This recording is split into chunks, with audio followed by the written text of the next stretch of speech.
m'excuse à maître pour sànq nii quoi mais dafa am lu may tiital quoi préalable quoi préalablement xam nga suspicion légitime maanaam yéen façon bi ngeen bëggee nga baal ma quoi je vous respecte trop ni ngeen bëgg a jëlee nguur ba ku laaj rek parfois xam nga ni ma kii nii am na lu la ciy fekk mais tey bu ngeen doon tey ngeen nekkoon yéen pouvoir tey menace waaw man ma posé question xam nga ba tey affirmé gu ma man non posé ko sax nga affirmé. non baal ma ñëw xaaral da nga affirmé. non xaaral ma ñëw xam nga loo bëgg wax Jean-Luc Romero am na ay journal yu ne am na ay xarit ci opposition bi ñoo xam ne kilifa lañ ci Yewwi Askan Wi il fait partie du conseil régional de France c'est un socialiste bailleur de Gay Pride c'est un parrain waxuma ne maa ko wax.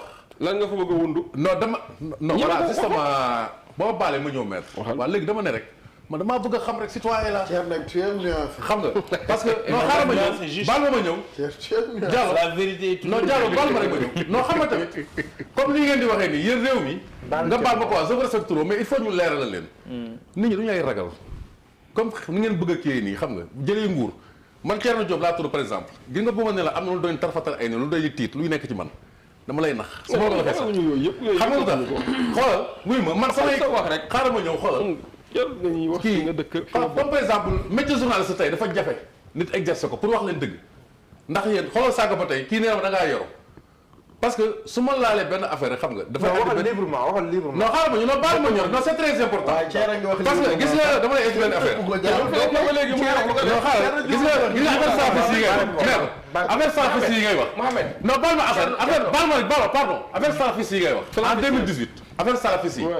on portait benn procès ci Sonko salafiste yi ma gis benn document ci mémoire Mamadou Diaye c'était inédit jusque là humblement kenn mësu ko génne boobu parce que Mamadou Diaye dafa am ñaari mémoire dafa am les mémoires de militants du tiers-monde gars yi ne ko matut mu bindaat Afrique pour de la liberté ci la leeral yu mu leeral toon kon digganteem ak sëriñ yi kabaali ko gars yi doon monteel dem naan ay moom tam genre yooyu la xam ne dafay xeex sëriñ ak yooyu document boobu ngeen koy partagé yéen ñëpp a passé yéen a ngi koy partagé tey man maa ko génne ci ngoon gi Moustapha Diop ak Pape Alé Niang eggal ci organisé plateau 2STV bi ñu tudd sama tur Thierno Diop document bi ñu génn tey man maa ko génne ma nekk ci benn site bëgguma def publicité xam nga keroog expliqué naa ko fii nii bi ngay wax noonu affaire rôle Ousmane Sonko ci assemblée je le salue ay côté 2017 18 boobu assemblée bi dafa vite y avait que lui et Madické Niang et Mamadou Lamine Diallo qui portaient yenn débat yi mais session bi dafa jeex mu ñëw ci site boobu di leen gërëm heure añ te borom site bi sax xamul ko parce que dafa ma joxoon les coups de France may orienté liggéey bi mais xam nga fan la problème bi di nekkee.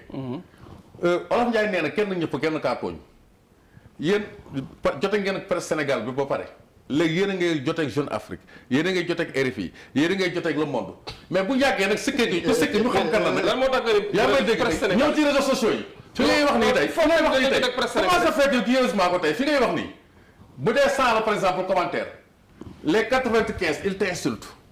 et c'est pourquoi systématiquement il t'insulte balaa ñuy xam sax li ngay wax non pardon mais loolu da ngay xam ne c'est des méthodes non conventionnelles ñoo xam ne dafa am ñu koy utiliser pour defee pas cette méthode mën nañ xooxatal nit ñi ma ñëw Diallo baal ma c'est très important entreprise de désinformation ku nekk xam ne Ousmane Sonko mais c'est mon opinion il est en train de dérouler non je ne déroule pas quand il incrimine la RTS la RTS n'était pas son objet la RTS c'était une fumée d'écran pour occulter yenn débat yi mu xool la maillon faible parce que booy attaquer presse RTS dafa prêter le flanc depuis Senghor ba tey les médias publics dañuy prêter le flanc foofu la ñuy profité nag diaboliser presse bi yëpp dans une stratégie de communication préventive pour ëllëg bu leen waxee dara ñu ne newoon nañ leen lii man loolu sama opinion la xam nga sama opinion la. voilà léegi nag. loolu nga wax noonu ci assemblée. parce que man dama lay wax ne man ku libre laa dama ci d'accord ak yow.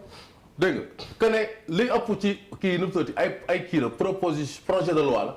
au lieu proposition de loi yi xam nga damay bañ jël temps bi rek mais man dama am courage dama koy lisser su ma nee la 2016 2017 27 projets de loi la ñu dugal foofu noonu ak zéro nu mu tuddati proposition de loi. 2017 2018 30 projets de loi ak zéro proposition de loi damay bañ jël temps bi mun naa continuer dëggal li nga wax ne. véritablement législature bu ñu génn bi nii dëgg-dëgg li waroon nekk seen rôle mais defuñu ko nga ñëw ci troisième mandat bi mais troisième mandat en aucune manière Macky Sall mënu ko def te puis c'est très important question boobu par rapport à la prochaine législature ak ku mënti doon surtout bu nekkee majorité sortante bi Benno Bokk Yaakaar ñu xam ne lu amoon ci nguuru Ablaye Wade bu ñu bëgg a doxalaatee noonu parce que avant tout man dama jàpp ne question troisième mandat bi avant d'être technique c'est avant tout moral pour man président de la République kàddoom tëj na ko et que sa tension ambiante bu am ci yëpp ci dëkk bii nii Moussa Diouf par rapport à cette question là man je crois que après troisième mandat boobu moo nekk toile de fond tey bu ci président de la parce que amul benn pays ci monde bi fu président de la république di waxee naan affaire calendrier républicain bi je dis ni oui ni non alors que constitution bi normalement dafa war a leer d'accord uma ñoon tamit dañuy xaar conseil constitutionnel parce que le président de la république est la clé de voûte des institutions même conseil constitutionnel moom moo ko coiffé parce que ku nekk dégg nga ko mu ne yoon mën na topp nit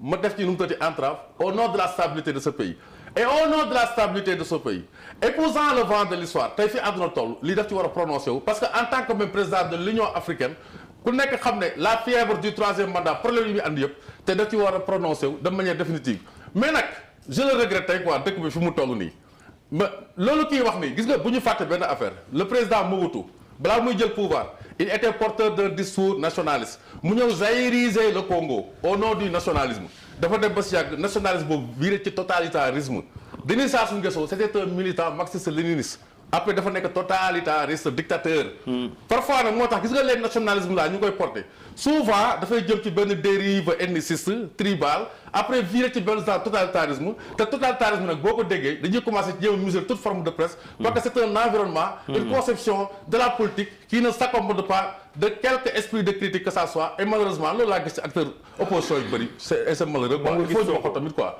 parce que ils ont osé leur presse pas boobu ñuy teg taay di ko défilé parce que dafa nag seen après de désinformation yi nas am na benn pas bu ñuy défilé image am naan nee na Cheikh Anta Diop nee na waaw day wax façon boo xam ne bii nii Ousmane Sonko mooy remplacer Macky Sall ku nekk xam ne Cheikh Anta Diop sommité académique bu mu nekk scientifique bu mu nekk qui procède par une logique de 2 plus 2 égale 4 dafa nga ne Cheikh Anta Diop dina wax genre wax mel mais ça nous aurait surpris mais ñun suñu rôle mooy ñu teg débat boobu ne scientifiquement lii ku ko prêter Cheikh Anta Diop mais demuñu ko jusqu'à preuve du contraire et cetera et cetera donc ñoom dañoo am ay appareils de désinformation yu grave de propagande yu grave malheureusement. léegi dama lay laaj pas boobu nga wax noonu. oui am nga benn preuve. oui da nga ko rattaché. voilà parlons de preuve maintenant.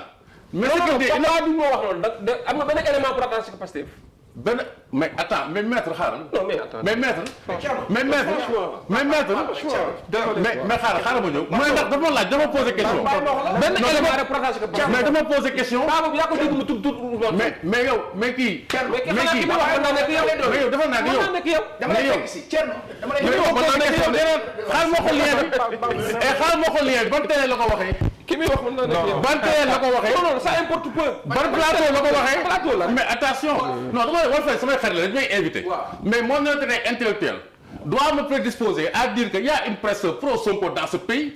qui occulte les questions qui génèrent Ousmane Sonko. da nga bëgg a wax Walfadjri pro Sonko la. non waxuma la Walfadjri pro Sonko c'est pas peur de dire ce que je dis. moi je n'accuse pas à tort. maître nee na man askan ma bokk ragal amu ci. moo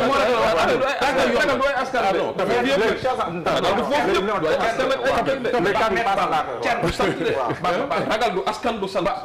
non xam nga tam ni ngay kii nii mel ni man xaw ma xool amu ci taay man maître. xoolal li may def nii mission la xool su ma ci deewoon fu ma damay dugg àjjana. s'il vous plaît